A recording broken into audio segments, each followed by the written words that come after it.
So what if you've just finished a shoot with a client, you come back home or to your office, you take your SD card out of your camera, put it in your computer, try to transfer the files, and then you find out the damn card is corrupted and you lose everything. What's up, peeps? Thanks for joining me once again. It's so nice to see you here. And today, let's talk about SD cards. So right away, I'm going to let the cat out of the bag and tell you, don't ever mess around with cheap SD cards. It is just not worth it. So imagine you've done this video shoot with your client, or you've shot videos for yourself for your YouTube channel, or you went traveling and you captured all this amazing footage, and then you come back and you try to transfer it onto your computer and you've lost everything just because the cheap SD card failed you. I mean, that's the worst nightmare for anyone who is into creative photography, videography, or anything of that sort where you're capturing information on a digital camera. So in my experience, I've seen so many people cheap out on SD cards or CF cards or whatever the format is to capture images on their camera, and then have regretted it in that one instance where things went wrong. Now, I'm not saying expensive SD cards, it cannot happen with that. I mean, there is a possibility, but the chances of that happening on a good SD card that you've invested in is pretty low. So the SD cards that I usually use is the SanDisk SD cards. I've used Transcend, Adata, Lexa, but I seem to find these ones to always do the trick. I've bought this, it's been like 3 or 4 years since I've bought this, and it's always worked really well. And this one in particular is the SanDisk Extreme Pro, and it's 95 megabytes per second. It's a 32 GB one. I also have another 32 GB one, which is obviously filming this right now.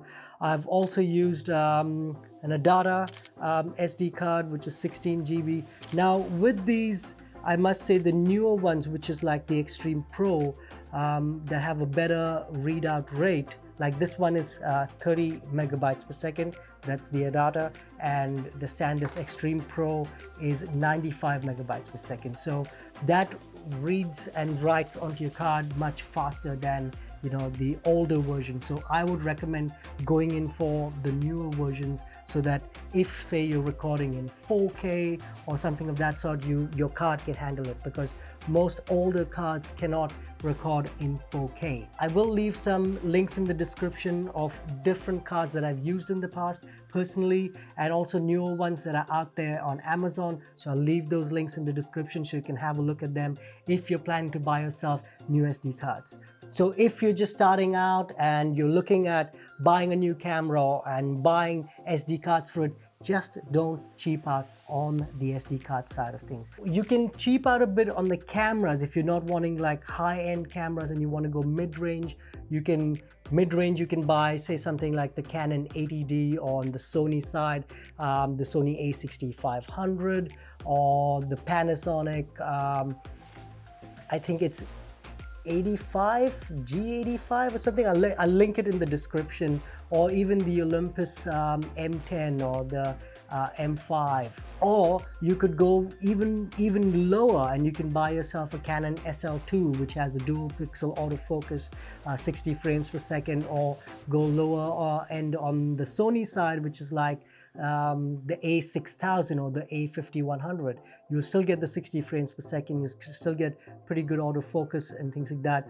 But when it comes to SD cards, I would go with the top of the range always, because that is something that's storing all the footage that you're capturing, and if there is a slightest chance that the cheaper SD card is going to be corrupted and you lose all your footage, then you could have the most expensive camera in the world and it's pointless. That's it, guys. I just wanted to make a quick short video around this because I see a lot of people messing around with cheaper SD cards and CF flash cards and things like that, and it's just not worth it. Now, I hope you enjoyed this video. If you liked it, give it a big thumbs up. Yep, that makes a big difference to our channel. Leave me a comment below as well as to what SD cards or what storage do you use, which ones have worked out for you better than the others, and share this video with someone else who's looking to buy a new SD card or something similar for their camera. I'll leave all the links, the ones that I recommend, in the description below so you can check them out. And that's it for this video. Thank you once again for joining me, and I'll see you next time in the next video. And until then, keep smashing it. Boom!